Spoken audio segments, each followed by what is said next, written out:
నమస్తే welcome to Suman TV నేను హరిత. చాలా మంది ఏజ్ తో సంబంధం లేకుండా ఫేస్ చేస్తున్న ప్రాబ్లం మోకాళ్ళ నొప్పులు. మరి దీనికి పరిష్కారం ఏంటి? ప్రాణ పెయిన్ క్లినిక్ వాళ్ళు తీసుకొచ్చిన ఫ్రీడమ్ వాక్ రిజల్ట్ ఎలా ఉంది? దీని గురించి ఇప్పుడు మనం మాట్లాడబోతున్నాం. స్టూడియోలో ఉన్నారు ప్రముఖ ఆయుర్వేదిక్ డాక్టర్ చెలిమల శ్రీనివాసరావు. నమస్తే డాక్టర్ గారు. నమస్కారం అండి. మోకాళ్ళ నొప్పులు చాలా మందిని చూస్తున్నాం. Correct. అసలు ఏజ్ తో సంబంధం లేకుండా చాలా మంది సఫర్ అవుతున్నారు. కరెక్ట్. దీనికి కారణాలు ఏంటంటారు? మీరు చెప్పినట్టు చూస్తే మోకాలు నొప్పులు అనేది ఒక 15-20 ఇయర్స్ బ్యాక్ చూస్తే ఒక ఏజ్ వాళ్ళల్లో చూసేవాళ్ళం. అంటే ఏజింగ్ వల్ల జరిగే డ్యామేజ్ అనేవాళ్ళం. బట్ ఇప్పుడున్న మన లైఫ్ స్టైల్కి మనము అస్సలు సరైన పోషకాహారాలు ఉన్న ఫుడ్ తింటున్నా కానీ మన శరీరానికి తగ్గట్టు కాల్షియం కానీ మినరల్స్ కానీ రీచ్ అయ్యేది తినట్లేదు. దానికి తగ్గట్టు మన వర్క్ అనేది అంటే మీరు చూస్తే చాలా ఎక్కువగా ప్రయాణాలు చేస్తూ ఉంటారు. అంటే అలుపెరగకుండా అంటాం చూడండి, అలా మెట్లు ఎక్కడాలు దిగడాలు చాలా టీనేజ్ నుంచి వాళ్ళలో కూడా వింటుంటాం ఎక్కువ వర్క్ చేయటం వల్ల. అయితే ఇక్కడ ఎక్కువ వర్క్ చేయటం వల్ల ప్రాబ్లం కాదు, కాకపోతే మన బాడీ ఒక హింట్ ఇస్తుంది. మనకి నొప్పి అనేది ఒక సిమ్టమ్ వచ్చినప్పుడు ఎక్కడో ఏదో ఇబ్బంది అవుతుంది అని దానికి తగిన రెస్ట్ లాంటివి తీసుకుంటే అక్కడితో ఆగిపోతుంది. బట్ మెయిన్గా చూసుకుంటే ఇప్పుడు ఈ కీళ్ళ నొప్పులు కానివ్వండి, మోకాలు నొప్పులు అనేవి ఏజ్తో సంబంధం అంటే ఇవి రెండు రకాలుగా ఉంటాయమ్మా. ఒకటి ఏంటంటే ఆస్టియోఆర్థరైటిస్ అంటాం. అది ఒక సర్టన్ ఏజ్ తర్వాత వియర్ అండ్ టియర్ అంటే మోకాల్లో ఉండాల్సిన గుజ్జు తగ్గిపోవడం వల్ల రాపిడి వల్ల జరిగేది, అది ఆస్టియోఆర్థరైటిస్ అంటాం.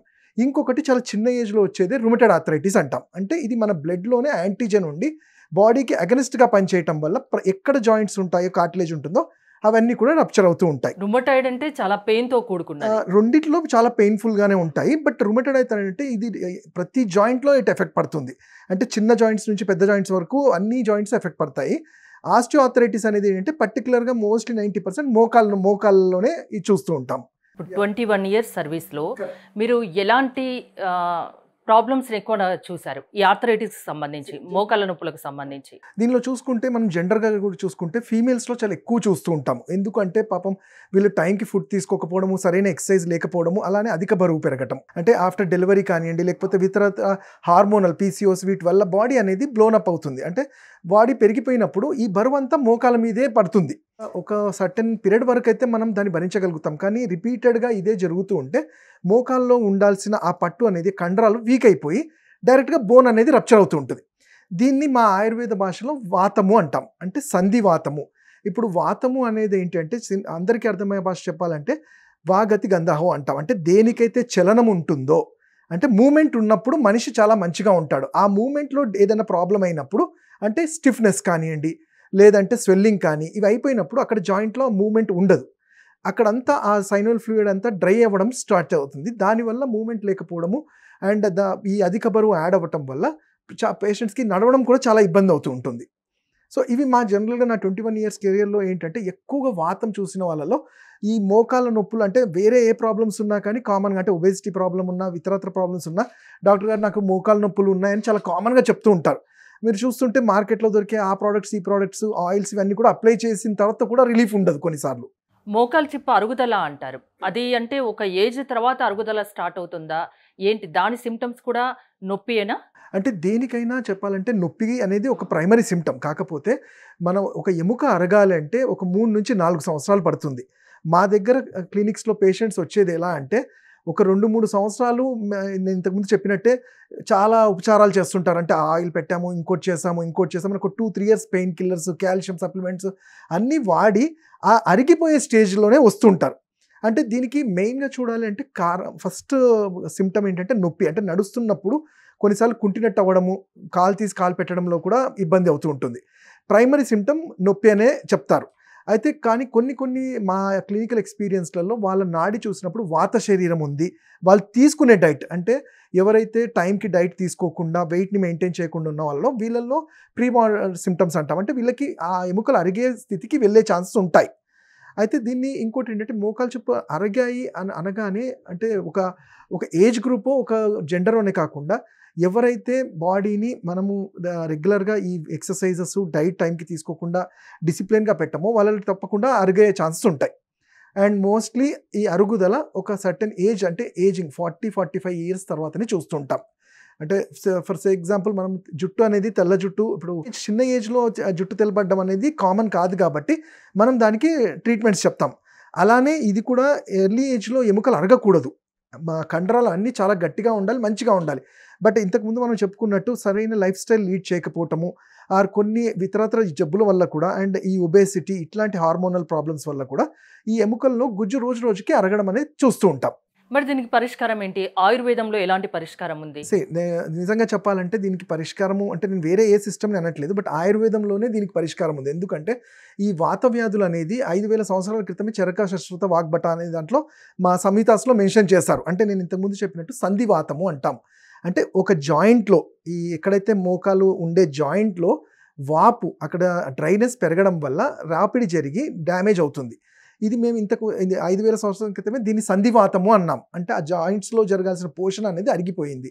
సో దీన్ని ప్రికాషనరీగా మనం ఫస్ట్ ఏం చేయాలి, నేను ఇంతకుముందు చెప్పినట్టు అది చిన్న నొప్పైనా పెద్ద నొప్పినా మన పని చేసే దాంట్లో ఇబ్బంది ఉంది అంటే మీరు రోజు చేసే యాక్టివిటీస్లో ఇబ్బంది అనిపించినప్పుడు మనకి ఎక్కడో అది వార్నింగ్ సిమ్టమ్, ఎక్కడో తప్పు జరుగుతుంది. అంతేకాని నేను ఒక పెయిన్ కిల్లర్ వేసుకుంటాను, రెస్ట్ తీసుకుంటే తగ్గిపోతానంటే కొంత ఏజ్ వరకు అది బాగానే ఉంటుంది.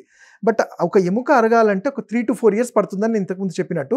ఈ సిమ్టమ్స్ కానీ కనబడ్డప్పుడు అంటే నడుస్తున్నప్పుడు కొంచెం ఇబ్బంది అవుతుంది, ఆ కూర్చొని లేస్తున్నప్పుడు మనకి తెలిసిపోతుంది సౌండ్స్ లాంటివి, మనం క్రిప్టస్ అంటాం, మోకాళ్ళు పైకి కిందికి అన్నప్పుడు సౌండ్స్ లాంటివి. లేదు ఆయుర్వేద వైద్యుడిని మీరు మామూలుగా కలిసినా కానీ ఎప్పుడైతే జాయింట్ని మేము అబ్జర్వ్ చేస్తామో మీ నాడిని చూసినప్పుడు అది క్లియర్గా మనకు తెలుస్తుంది ఇది ఆస్టియోఆర్థరైటిసా కాదా అనేది. ఓకే, ఆయుర్వేదంలో పరిష్కారం ఉంది అని చెప్తున్నారు. మరి మీరు ప్రాణ పెయిన్ క్లినిక్ వాళ్ళు తీసుకొచ్చిన ఫ్రీడమ్ వాక్ ప్రొడక్ట్ని సజెస్ట్ చేస్తున్నారు, ఎందుకని? చూస్తామా ఇప్పుడు మార్కెట్లో చాలా ప్రోడక్ట్స్ మనకి చూస్తూ ఉంటాం. అంటే ఏదైనా కానీ పేషెంట్కి ఎలా ఉంటుందంటే దాంతో నొప్పి తగ్గి కాస్త రిలీఫ్ వస్తుంది అంటే దే డెఫినెట్లీ దానికి వెళ్తూ ఉంటారు. యాజ్ ఎ డాక్టర్ మేమేం చూస్తామంటే ఇప్పుడు మనం ఒక ప్రోడక్ట్ ఇవ్వాలి అన్నప్పుడు ఇప్పుడు మేము ఇంతకుముందు వాతం అని చెప్పాం.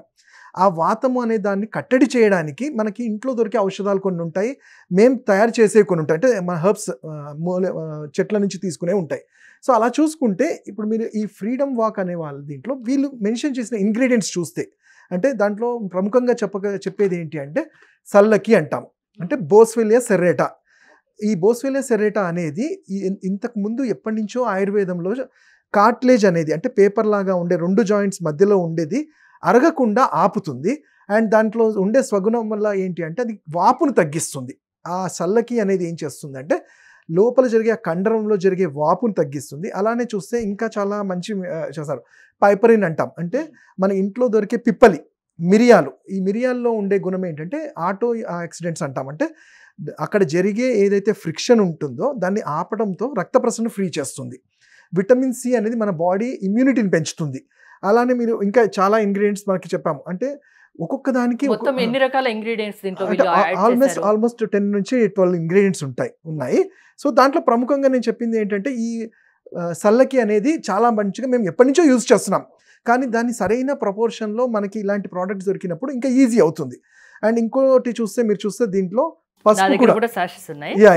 మీరు చూస్తే దీంట్లో ఇంకో మెయిన్ ఇంగ్రీడియంట్ వచ్చి పసుపు అంటాం, అంటే కర్కుమిన్. ఈ పసుపుని మీరు చూస్తే మన ఇళ్ళల్లో చాలా ఏళ్ళ నుంచి మనకి ఏదైనా జ్వరం లాంటిది అంటే ఇన్ఫెక్షన్స్ లాంటివి కానీ దెబ్బలు తగినప్పుడు మనం పసుపునే యూజ్ చేస్తాం. అండ్ పసుపుకుండే గుణం ఏంటి అంటే అది వాతాహారం అంటాం, అంటే ఈ బాడీలో జరిగే ఈ స్టిఫ్నెస్. ఇప్పుడు నేను ఇంతకుముందు చెప్పినట్టు మోకాళ్ళు అరుగుతున్నాయి అంటే ఎందుకు, అక్కడ స్టిఫ్ అయిపోతుంది కండరం, కాబట్టి ఆ స్టిఫ్నెస్ తగ్గించాలంటే ఈ పసుపు అనేది యాంటీ ఇన్ఫ్లమేటరీ డ్రగ్ లాగా చాలా మంచిగా పనిచేస్తుంది.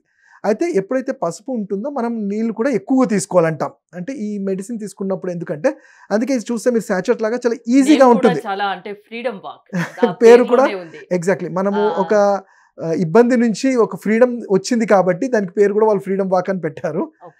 ఇంకా ఇంగ్రీడియంట్స్ గురించి మీరు ఏమైనా అంటే ఇప్పుడు కాండ్రాటిన్ కానివ్వండి, గ్లైకోసెమిన్ కానివ్వండి, ఇవన్నీ కూడా ఈ మినరల్స్ కానీ ఇవి ఏం చేస్తాయంటే ఒక పీరియడ్ ఆఫ్ టైం తర్వాత ఈ బోన్లో జరిగే డ్యామేజ్ని అక్కడితో ఆపడానికి హెల్ప్ చేస్తాయి. అండ్ మెయిన్గా బోన్ స్ట్రక్చర్ చూసుకుంటే ఏంటంటే దాని లోపల కూడా వెజల్స్ ఉంటాయి, అంటే ఈ బ్లడ్ సెల్స్ అనేవి రాను డ్యామేజ్ అవుతుంటాయి ఏజింగ్ వల్ల. సో వాటిని అన్నింటినీ కూడా అట్లీస్ట్ అది ఇంకా ఫర్దర్గా వరస్ట్ కాకుండా ఆపడంలో చాలా వరకు ఇది ఈ ఇంగ్రీడియంట్స్ పనిచేస్తాయి.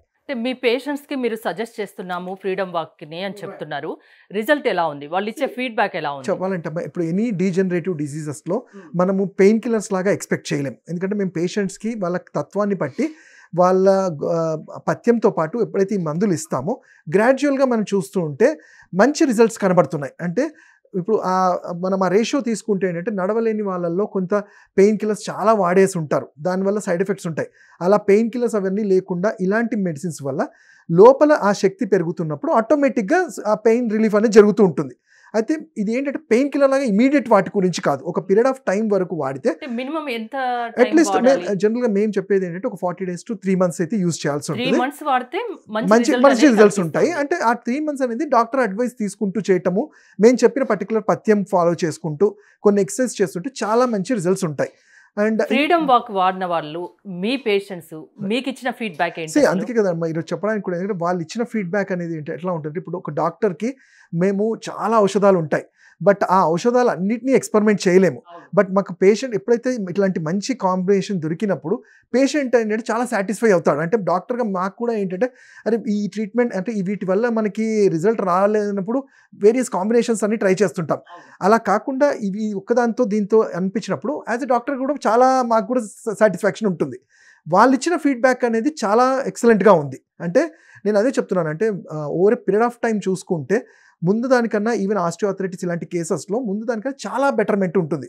అంటే వాళ్ళ పనులు వాళ్ళు చేసుకోవడానికి ఇబ్బందులు లేకుండా హెల్ప్ అవ్వడానికి ఈ ఇంగ్రీడియంట్స్ ఈ ప్రోడక్ట్ అనేది చాలా బాగా హెల్ప్ చేస్తుంది. దీంట్లో యూజ్ చేసిన ఇంగ్రీడియంట్స్ అన్ని ద బెస్ట్ అంటారా? అంటే ఆయుర్వేదిక్ పరంగా కూడా ఆయుర్వేదిక్ పరంగా చూసుకుంటే ఏదైతే వీళ్ళు కాంబినేషన్ మెన్షన్ చేస్తారు, నేను అదే చెప్పాను కదా, కర్కుమిన్ కానివ్వండి, పైపరిన్ కానివ్వండి, సల్లకి కానీ ఇలాంటివన్నీ ఏంటంటే జనరల్గా మనం విడివిడిగా ఇస్తుంటాం. కానీ అలా అంటే పేషెంట్కి చాలా మెడిసిన్స్ అయిపోతుంటాయి. సో ఆ కాంబినేషన్ని సమపాలనలో వీళ్ళు యూజ్ చేయటం వల్ల చాలా అక్యురేట్ రిజల్ట్స్ మనకి మంచిగా తెలుస్తుంది. పేషెంట్ కూడా వేరే ఈ యాసిడిటీ లాంటిది కాకుండా వాళ్ళు చాలా రీసెర్చ్ చేసి ఎగ్జాక్ట్లీ అది చాలా రీసెర్చ్ చేసి మంచి కాంబినేషన్ తీసుకొచ్చారు. అండ్ మీరు చూస్తే ఈ సాచెట్స్ కూడా అంటే డోసేజ్ వైజ్గా కూడా ఇంతకుముందు మేము తీసి పొట్లాలు కట్టి అలా ఇవ్వాల్సిన అవసరం లేకుండా కూడా సరైన డోసేజ్ అంటే ఒక సాచెట్ చూస్తే మీరు ఈ 15 grams-ని 300 ml వాటర్లో మిక్స్ చేసుకొని ఉదయం సాయంత్రం 2 times తాగొచ్చు. సో ఆ డోసేజ్ కూడా చాలా కరెక్ట్గా ఇచ్చారు. ఈజీ టు మీరు కషాయం సపరేట్గా కషాయాలు చేసుకోకుండా డైరెక్ట్గా మిక్స్ చేసుకొని కూడా తీసుకోవచ్చు. ట్వైస్ తాగొచ్చు, వన్స్ అయినా తాగొచ్చు.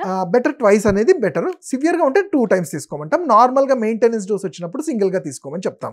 అంటే మోకాల నొప్పులతో బాధపడిన అవసరం లేదు, ఎలాంటి ఆర్థరైటిస్ ప్రాబ్లమ్స్కైనా ఫ్రీడమ్ వాక్ అనేది చాలా బాగా పనిచేస్తుంది, మంచి రిజల్ట్ వస్తుంది అని మీరు ఎక్స్పీరియన్స్తో చెప్తున్నారు. మీ పేషెంట్స్ కూడా మీరు సజెస్ట్ చేస్తున్నారు.